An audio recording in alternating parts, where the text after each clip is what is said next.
Pourquoi est-ce que ça clash autant entre les parents et les intervenants de la DPJ? Bonjour tout le monde, je suis Isabelle Landry pour ceux et celles qui ne me connaissent pas. Aujourd'hui, je veux parler d'un sujet qui dérange, mais qu'on ne peut plus éviter. Pourquoi les relations entre certains parents et certains intervenants de la DPJ deviennent-elles conflictuelles? Je veux en parler sans défendre aveuglement les parents, mais sans protéger automatiquement l'institution non plus. Donc, je vais essayer d'être le plus objectif possible. Parce que oui, certains parents nient les problèmes, refusent de collaborer ou ne reconnaissent pas les conséquences de leur comportement sur le développement de leur enfant. Ça, c'est vrai. Mais oui, aussi, certains intervenants manquent d'objectivité et interprètent trop rapidement les réactions des parents et laissent parfois leur perception personnelle, leur expérience personnelle prendre la place des faits réels. Et ça, je le dis pas seulement comme citoyenne ou comme ancienne enfant placée. Je le dis aussi comme ancienne intervenante pour la DPJ, ayant travaillé près de 17 ans pour la protection de la jeunesse. J'ai été témoin de certaines situations, là, on se le cachera pas. Et durant les dernières années, justement, où j'ai travaillé, j'ai pu constater à quel point la confiance envers l'institution s'était détériorée. Lorsque la confiance disparaît, chaque question ressemble à une accusation. Chaque demande ressemble à une menace et chaque désaccord devient une preuve de non-collaboration. Alors, commençons par le commencement et une première question. Quand vous entendez le mot DPJ, c'est quoi la première émotion qui monte en dedans de vous? L'injustice, la colère, la peur, la honte, l'espoir, la méfiance, le soulagement, peu importe. Là. Écrivez-moi-le si vous voulez dans les commentaires, ça va me faire plaisir de vous lire et de constater à quel point les dommages sont encore plus grands qu'on le pense. Cette question est importante parce que personne n'arrive devant la DPJ avec une page blanche.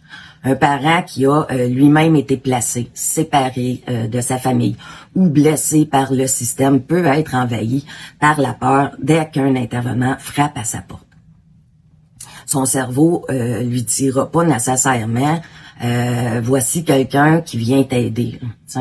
Il risque de lui dire plus attention, on va t'enlever tes enfants, de par l'expérience qu'il a déjà vécue et de toutes celles qu'il peut entendre. Et cette peur peut sortir sous forme justement de colère, de méfiance, de fermeture ou d'opposition. Cela n'excuse pas les menaces, les insultes ou la violence. Ça, c'est jamais prescrit, c'est toujours proscrit. Mais une réaction émotionnelle n'est pas automatiquement une preuve de dangerosité ou d'incapacité parentale. Et ça, moi, durant les dernières années, je l'ai vu, là, c'était impossible. Et de l'autre côté, l'intervenant peut arriver avec une charge de travail énorme, peu de temps, beaucoup de responsabilités, la peur de passer à côté d'un danger. Et le parent, bien sûr, a peur de perdre son enfant. L'intervenant a peur de ne pas avoir suffisamment protégé l'enfant. Vous voyez, deux peurs qui se rencontrent, c'est ça que ça peut donner des fois. Et si personne les reconnaît, ça peut se transformer en guerre de pouvoir, cette histoire-là. Mais soyons honnêtes, ce n'est pas une guerre entre deux personnes qui possèdent le même pouvoir.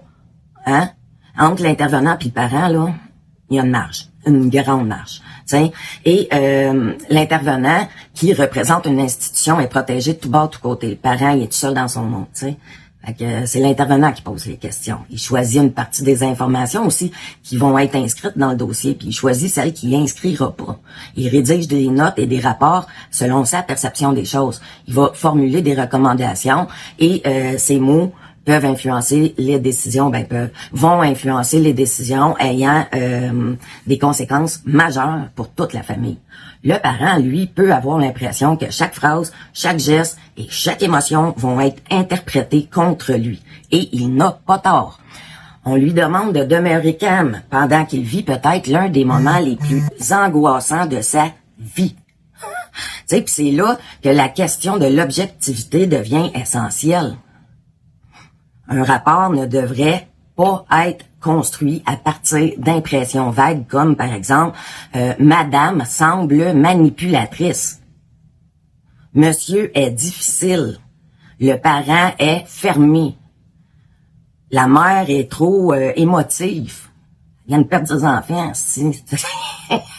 Le père ne collabore pas. Hein? Il parle trop fort. Tu sais, c'est toutes des interprétations, ça, là. Puis, pour être objectif, il faut décrire les faits. Pas juste donner son impression. Hein? Qu'est-ce qu'il a exactement dit ou qu'est-ce qu'il a exactement fait, le parent? Dans quel contexte? À quelle fréquence? Quelle était la préoccupation qui lui avait été annoncée? Pour qu'il réagisse comme ça. Quelle explication a-t-il donné? Hein? Et surtout, c'est quoi l'effet concret sur la sécurité ou le développement de l'enfant? Si papa se fâche puis il a élevé la voix, bon, ça fera pas la sécurité de l'enfant compromise, là. Hein? En tout cas, c'est ce que moi j'en pense, tu sais.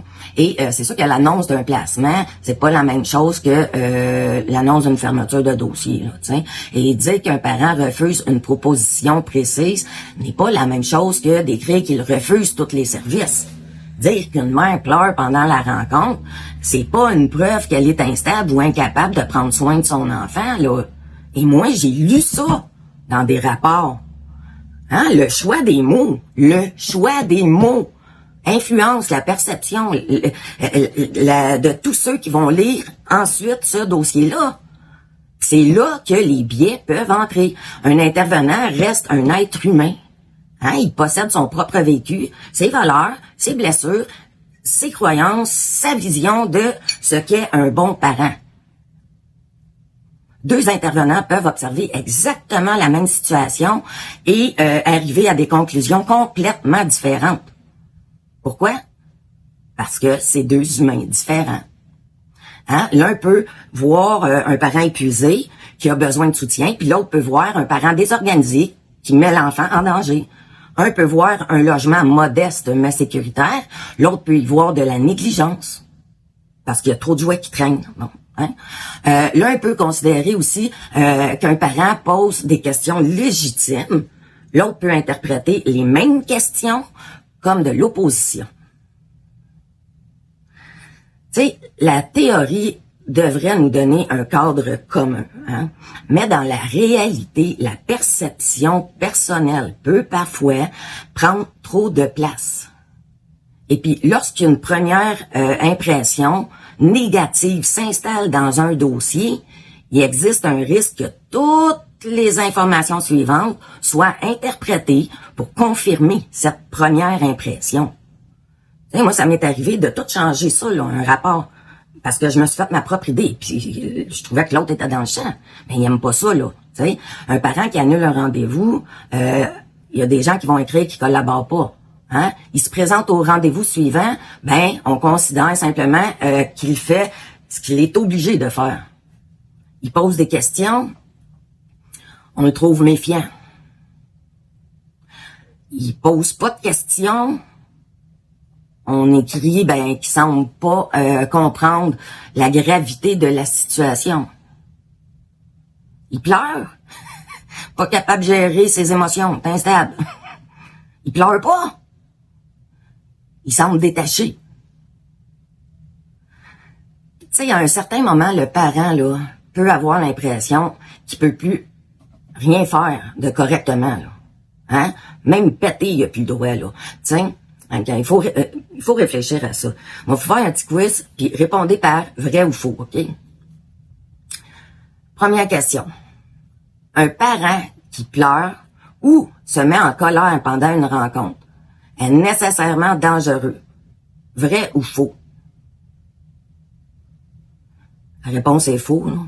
Hein, évidemment. Tu sais, il faut regarder les comportements réels, leur intensité, leur fréquence, leurs conséquences sur l'enfant, parce que c'est pour l'enfant qu'on est là. Tu sais. Une deuxième petite question. OK. Un parent qui conteste, par exemple, une décision, hein? Il refuse-t-il nécessairement de collaborer? Vrai ou faux? C'est faux, hein? Là, un parent peut demander des explications connaître ses droits, demander une deuxième opinion même, là, puis ou proposer une autre solution tout en demeurant collaborant. Il faut apprendre à écouter les parents. C'est eux autres les professionnels de leur propre enfant, là, t'sais, pour la majorité. Collaborer signifie pas obéir aveuglement non plus. T'sais, il faut aussi être conscient de ça.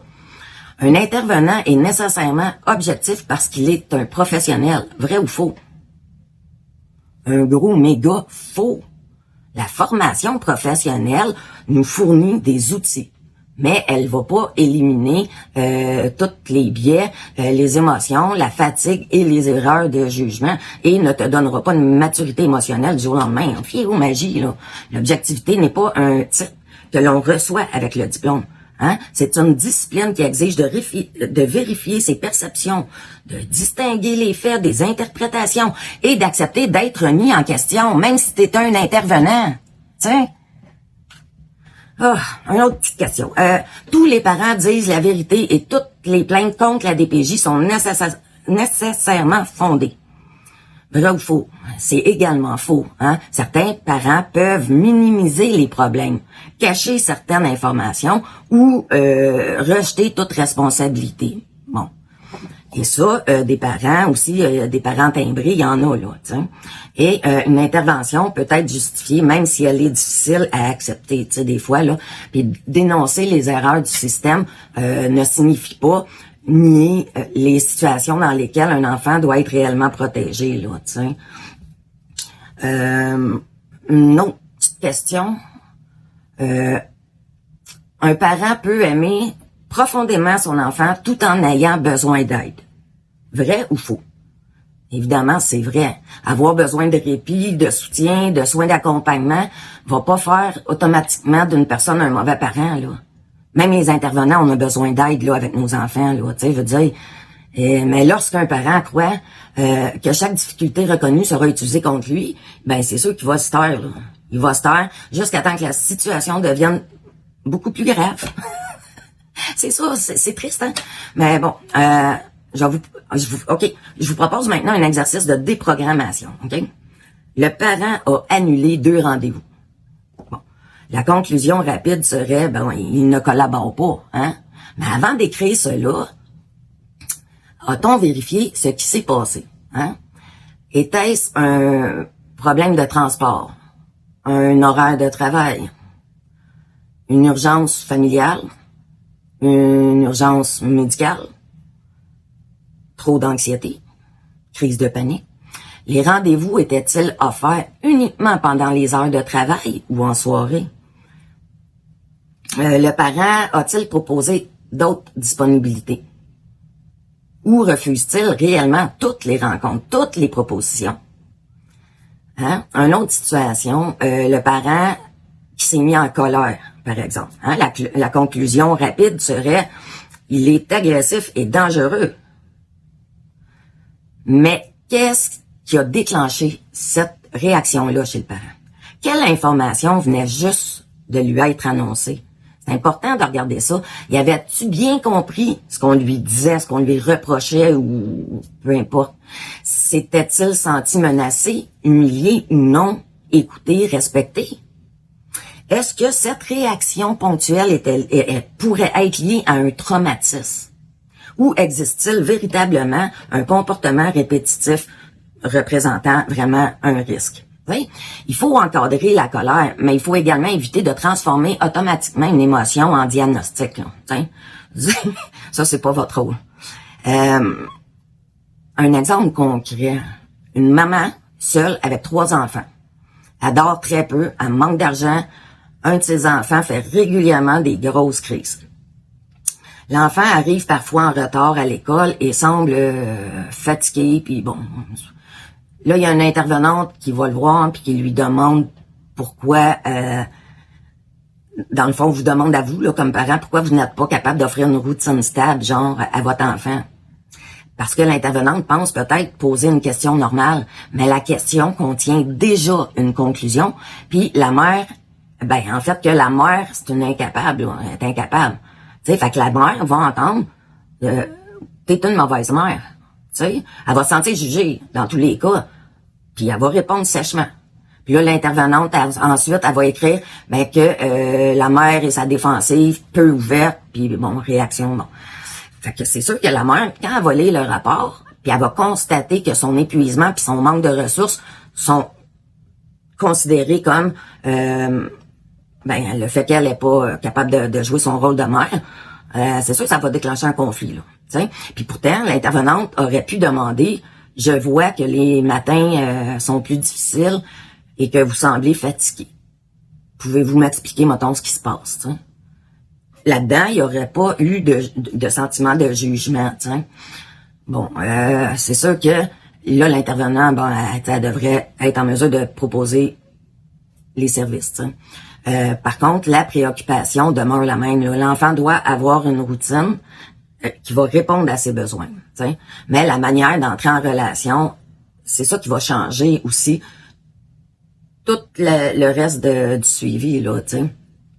Dans mes dernières années à la DPJ, j'ai également constaté que certaines décisions devaient être prises rapidement, parfois avec des informations incomplètes, là. T'sais.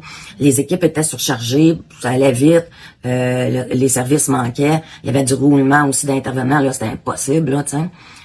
Beaucoup de nouveautés, nouvelles intervenantes, puis les familles devaient souvent répéter leur histoire à plusieurs reprises, à plusieurs personnes inconnues, tu sais, et chaque changement d'intervenant peut entraîner une nouvelle perception de la situation, et rarement elle va vers le mieux. C'est drôle parce qu'après 3-4 ans de suivi, j'ai rarement vu des familles ne pas s'améliorer. T'sais. Mais le système demande de créer un lien de confiance, mais il donne pas toujours aux intervenants le temps et la stabilité non plus pour le faire. Je sais bien que moi, les dernières années, là, j'ai même vu des intervenantes rentrer, même pas dire bonjour. T'sais. Mais bon, c'est sûr que une hypothèse clinique arrive souvent puis peut être répétée là, en copier-coller dans les rapports. Ça ne devrait pas exister, mais bon. Une personne écrit, par exemple, la mère semble minimiser. Ben, dans le rapport suivant, ça va devenir la mère minimise. Plus tard, ça risque de devenir madame a toujours minimisé les besoins de ses enfants. Comprenez là la gradation, t'sais? Puis une impression, c'est dans le fond qui s'est graduellement transformée en vérité institutionnelle. Là. Puis c'est précisément pour éviter ça que la supervision clinique, les regards croisés et la possibilité de contester une interprétation sont essentiels. Un autre problème survient lorsqu'on confond la pauvreté, l'épuisement ou la différence culturelle avec de la négligence. Ça, c'est flagrant d'un rapport, dans vos suivis. Un frigidaire vide peut représenter un manque d'argent. Une maison en désordre peut révéler un parent dépassé. Un rendez-vous manqué peut révéler un problème de transport. Tu sais, cela signifie pas qu'il faut banaliser la situation, mais il faut éviter, vérifier si les besoins de l'enfant sont compromis. Parce que moi aussi, là, à la fin de mon épicerie, mon frigidaire, il semble vide, là, tu sais. Mais avant de conclure à une incapacité parentale, il faut se le demander si la famille aurait simplement besoin de ressources concrètes que le réseau n'est plus capable d'offrir.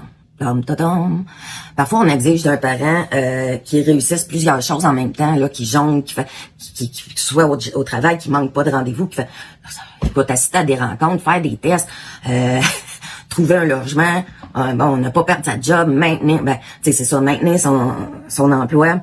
Je me répète, là, mais en tout cas, s'occuper des enfants des autres, ça, il a le droit. Se présenter aux visites supervisées, puis tout ça sans toujours lui offrir le transport, le répit ou les services dont il aurait eu besoin pour y arriver, services que j'ose dire qu'on offre aux familles d'accueil.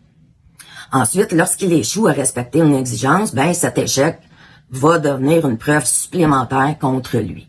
Tu sais, il faut se poser une question honnêtement, là. Évaluons-nous réellement sa capacité parentale ou sommes-nous rendus à évaluer sa capacité à survivre à une série d'exigences administratives? Ça, à un moment donné, là. Puis cela dit, les parents ont aussi une responsabilité, là.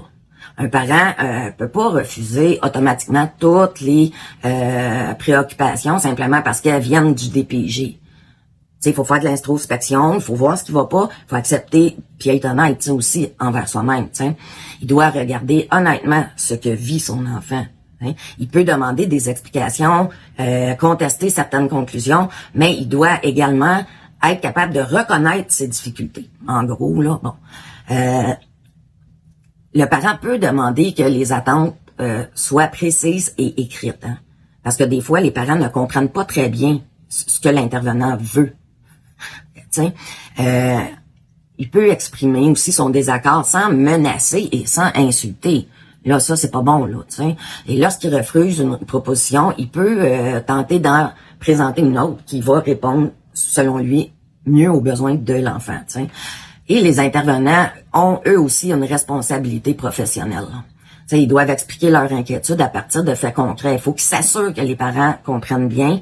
Ils doivent distinguer ce qu'ils ont observé de ce qu'une autre personne leur a rapporté. Hein? Faites-vous votre propre opinion en tant que professionnel, là, je veux dire. Ils doivent aussi inscrire les forces, les progrès, les démarches du parent. Hein? Pas seulement ce qui confirme leur inquiétude, les bons coups aussi, on les voit de moins en moins dans les rapports, tu sais. Attends une minute, là. Et l'intervenant, c'est sûr, il doit reconnaître le déséquilibre du pouvoir, là. Peut-être les intervenants, vous demandez aussi, tu sais, les objectifs sont-ils réalistes pour cette famille-là? Avez-vous offert les moyens nécessaires pour que le parent puisse y arriver? Hein? Est-ce que vous analysez encore la situation de manière objective?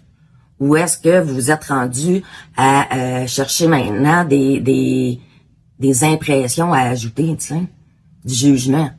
Et surtout, un intervenant doit pouvoir reconnaître une erreur. Ça ne fera pas de vous un mauvais intervenant, au contraire. Reconnaître une erreur détruit pas la crédibilité professionnelle, c'est pas vrai, là. Au contraire, ça va empêcher qu'une mauvaise interprétation entraîne une suite de mauvaises décisions par la suite. On utilise constamment le mot collaboration à DPJ, mais collaborer, ça ne veut pas dire accepter toutes les demandes sans poser de questions. Et ça, vous devez le comprendre. Tu sais, un parent, il a le droit d'être en désaccord tout en demeurant collaborant. Non? Puis un intervenant peut exercer son autorité professionnelle sans devenir autoritaire ou bourreau. Fait que, ouais, je vais finir avec ça. Si une personne doit tout accepter sans poser de questions, sans exprimer son désaccord et sans proposer une autre solution, est-ce encore de la collaboration? Ou est-ce que c'est devenu de la soumission? Mais, je vais aussi poser la question inversement. Si un parent rejette automatiquement toutes les préoccupations parce qu'elles viennent de la DPJ, protège-t-il réellement son enfant? Ou protège-t-il sa peur et sa colère envers le système? Tu sais, je pense qu'il faut arrêter de présenter chaque conflit comme la preuve qu'un côté est entièrement bon et que l'autre est entièrement mauvais.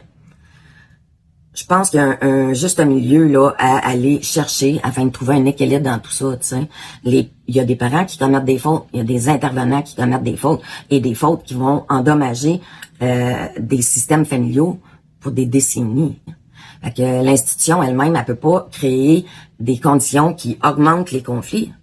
Là, tu sais, le surcharge, le roulement de personnel, des décisions précipitées, des manques de services, des manques de supervision, des difficultés à reconnaître publiquement les erreurs. Tout ça, ça amène à un manque de confiance entre les institutions, qui là ici la DPJ, et les parents.